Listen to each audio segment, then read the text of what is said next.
Centre d'accueil des orphelins, l'orphelinat a pour mission d'assurer de meilleures conditions de vie aux enfants abandonnés ou vivant dans des conditions difficiles. Aruna Kiadambile nous fait découvrir ce soir quelques centres d'accueil et orphelinats de la place. C'est devenu une tradition. À l'occasion des fêtes de fin d'année, de nombreux parents offrent des cadeaux à leurs enfants. Des jouets spécifiques qui existent actuellement en grand nombre sur le marché. Plus de précisions également au cours de cette édition. 19h30, bienvenue aux informations sur ORTM2. Les calamités naturelles qui découlent des changements climatiques sont favorisées par certaines pratiques nuisibles à l'environnement. Pour inverser la tendance, un changement de comportement s'impose à tous les niveaux. Dans ce sens, l'ONG Mali Folk Center vient d'initier une formation sur les actions d'atténuation des effets néfastes des changements climatiques.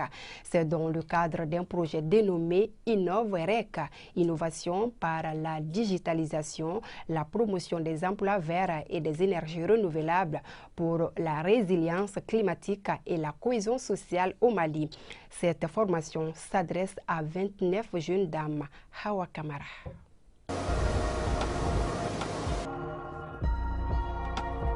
Ces catastrophes naturelles sont des conséquences des changements climatiques engendrés par certaines de nos activités quotidiennes.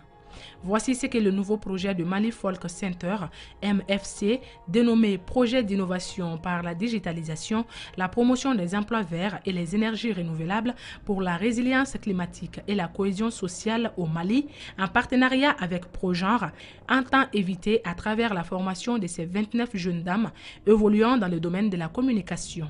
Pour l'organisation, c'est à travers la communication que nous pourrons inciter la population à un changement de comportement. Développer des articles et aussi des outils à l'intention du grand public, qu'on change de comportement ou bien qu'on améliore nos comportements pour que ça soit durable pour les générations futures. Les gens sont trop sur la production de bois et de charbon de chauffe. Les paysans qui installent leurs champs, ils coupent les arbres jusqu'aux racines et qui peuvent vraiment amener du dysfonctionnement de l'écosystème. Dans notre logique, nous pensons que vraiment former des jeunes journalistes comme ces 29 journalistes-là qu'on a formés d'hier jusqu'à aujourd'hui, serait vraiment un grand potentiel, vraiment en termes de ressources humaines, vraiment qualifiées pour mener des campagnes de sensibilisation envers les populations vraiment qui sont touchées. Conscientes de l'ampleur du défi, ces jeunes dames se disent prêtes à le relever. Elles entendent poser des actions concrètes dans un futur proche.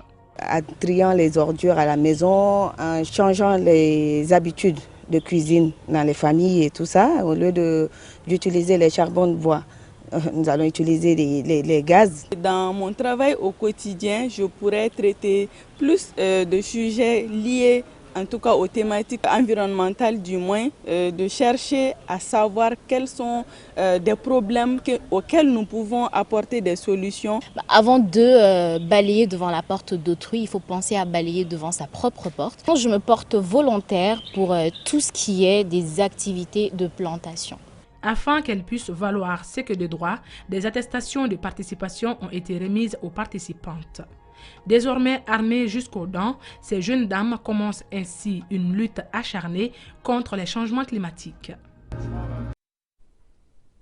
Porter son enfant sur les dos est une vieille pratique faisant partie des valeurs africaines. Cependant, les réalités diffèrent en fonction des moments. Aujourd'hui, certaines femmes s'adaptent à la tendance occidentale en portant leur enfant sur la poitrine. Le constat dans ce reportage signé Kounandi Bamani. De nos jours, le portage trouve toujours sa place dans notre quotidien, car il représente de nombreux avantages pour le porteur comme pour le porté. Au Mali, généralement, les femmes portent leurs enfants en califourchon au dos. Mais il n'est pas rare de croiser certaines femmes avec leurs enfants à l'épaule ou accrochés aux côtés. À chaque femme sa convenance. À chacun sa préférence. Les vieilles personnes attachaient leurs enfants au dos et disaient que ça rapproche l'enfant de la maman. Porter ou ne pas porter son enfant est une préférence. Il y a des gens qui se plaignent que porter un enfant au dos les fatigue beaucoup. Pour moi, c'est le contraire. Attacher son enfant au dos est bénéfique et a tout son sens. Dans la tradition mandingue, quand une mère porte son enfant, l'enfant absorbe l'odeur de sa mère. Et c'est le premier médicament pour lutter contre toutes les maladies paralytiques.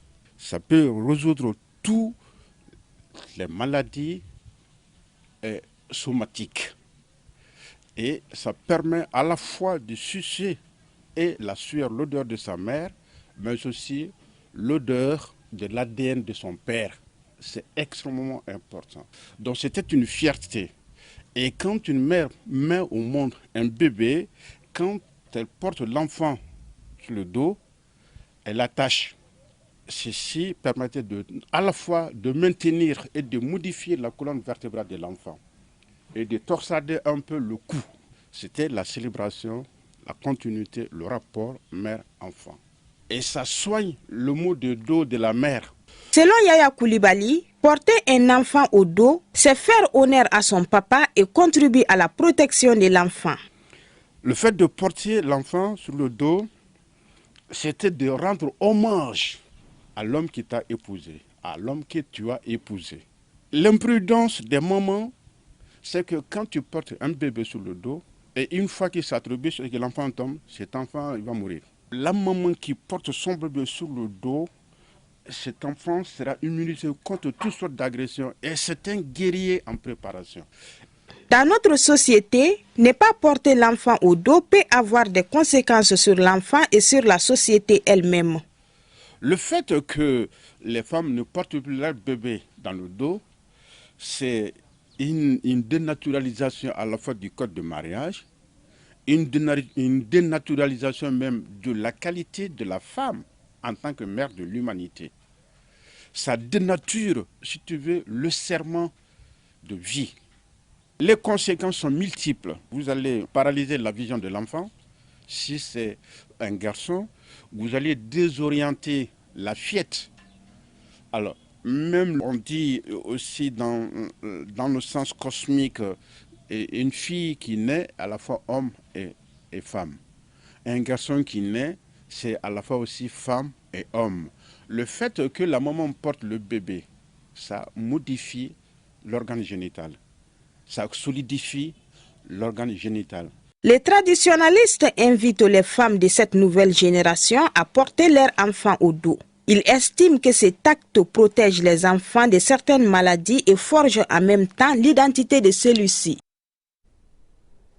À l'occasion des fêtes de fin d'année comme Noël et le 31 décembre, ils sont nombreux les parents à offrir des cadeaux à leurs enfants. Des cadeaux qui, en plus du divertissement, sont d'un apport déterminant dans l'épanouissement de l'enfant. Actuellement, il existe en abondance sur le marché à Bamako. Fatoumata Diallo. Servant de base pour la sociabilisation de la connaissance culturelle de l'enfant, les jouets permettent aux enfants d'apprendre et d'appréhender le monde qui les entoure, mais également à développer leur imagination. Dans nos sociétés, rares sont les parents qui n'offrent pas des jouets à leur progéniture. Mais quel type de jouets faut-il offrir à l'enfant, surtout en fonction de son âge?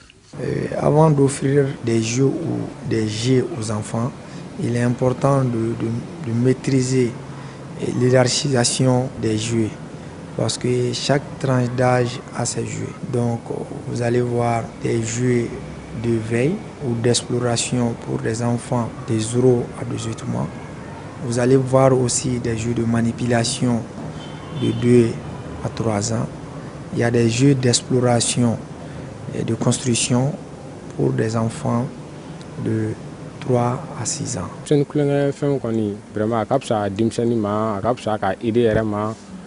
Les jouets sont importants pour les enfants, surtout ceux qui sont adaptés aux enfants de 6 mois. Les jouets participent au développement sensoriel et affectif des enfants. C'est pourquoi ils ont une importance capitale dans la vie des tout-petits. Ils peuvent aussi avoir des conséquences. Bien sûr, les jeux ont des inconvénients sur les enfants. Si ils ne sont pas adaptés aux tranches d'âge de l'enfant, ça peut être un frein pour le développement de l'enfant. Aussi, si le jeu ne reflète pas les réalités de la société de l'enfant, ça peut être un handicap pour le développement physique et psychologique de l'enfant. Il y a des parents qui refusent d'acheter des jouets en forme d'armes. Ils les trouvent moins éducatifs. Au regard de l'importance que révèlent les jouets dans la vie des enfants aujourd'hui, les parents doivent faire le bon choix pour leurs enfants. L'orphelinat, comme son nom l'indique, est un centre d'accueil des orphelins. Toutefois, ce centre est ouvert à tout autre enfant abandonné ou vivant dans des conditions difficiles.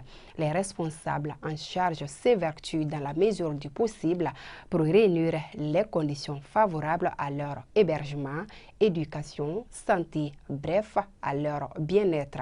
Atmosphère de quelques orphelinats, c'est donc ce grand format, une réalisation de Haruna Kiadambili. Ils sont orphelins, enfants abandonnés ou même souffrant d'une déficience.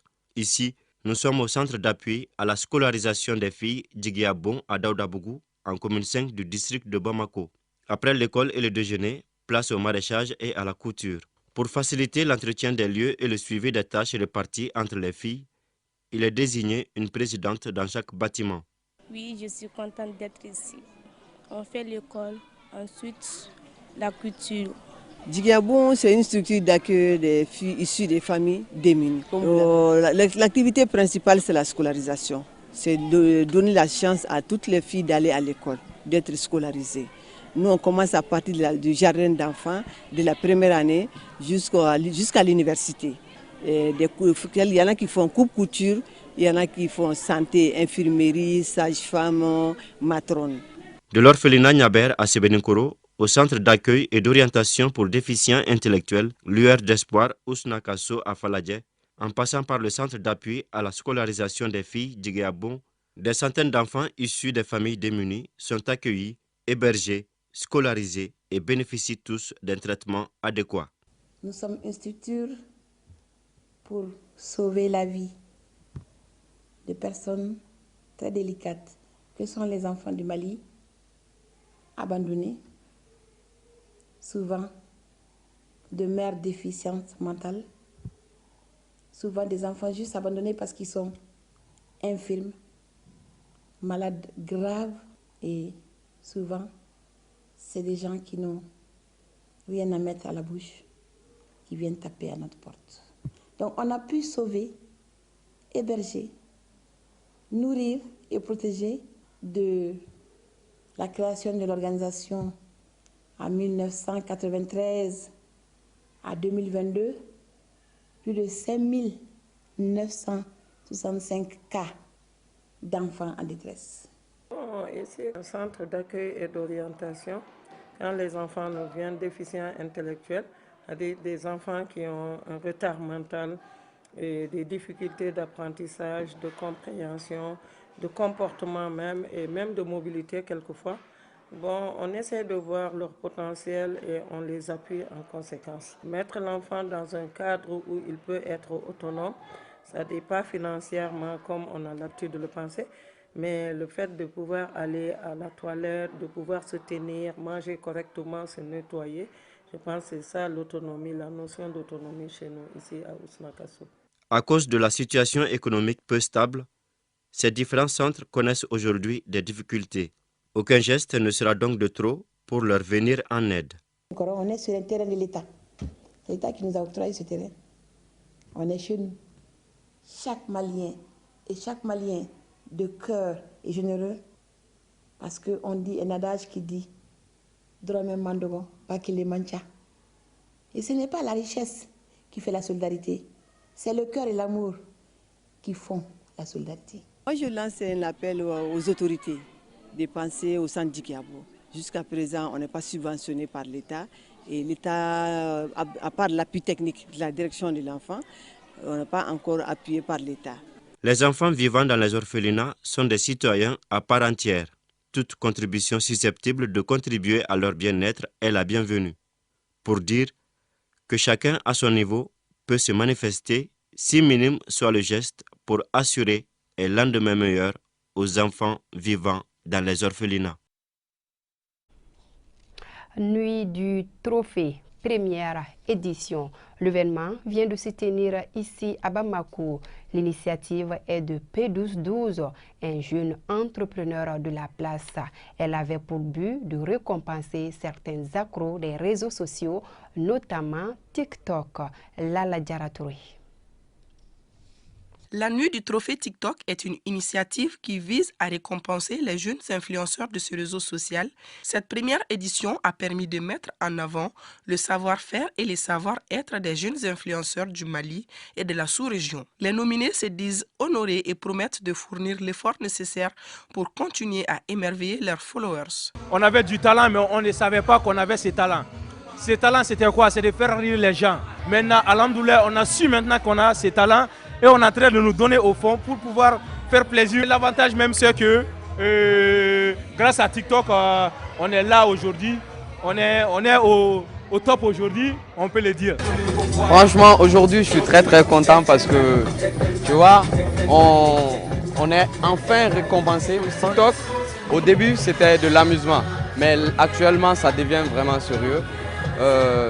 Être influenceur, ça demande du courage, du temps et de l'énergie et de l'inspiration aussi. Ça fait plaisir, voilà, parce que non seulement il y a plusieurs influenceurs dans plusieurs pays et on nous a choisi parmi les influenceurs de la Côte d'Ivoire et TikTokers pour représenter la Côte d'Ivoire. Donc d'abord, je suis heureux pour la Côte d'Ivoire et pour toute l'Afrique, vu que c'est l'Afrique qui gagne. Pour les organisateurs, c'est une manière de valoriser ces réseaux sociaux qui capitalisent plusieurs millions d'abonnés au Mali.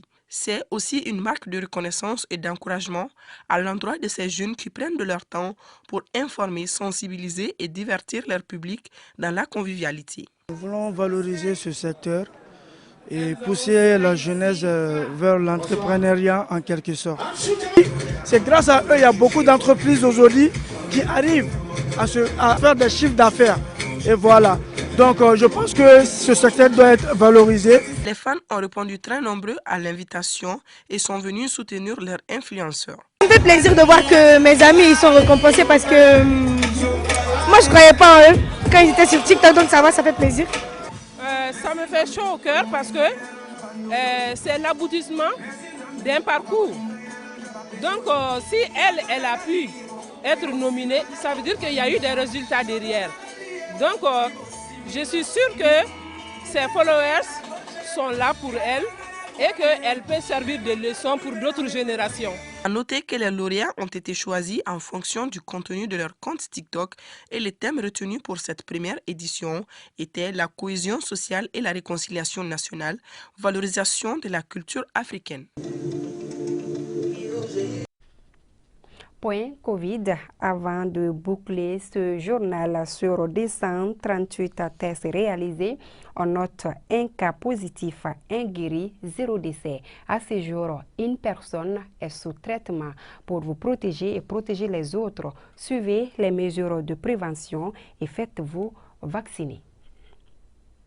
Fin de cette édition. Merci à vous de l'avoir suivi. À demain sur Plaît à Dieu.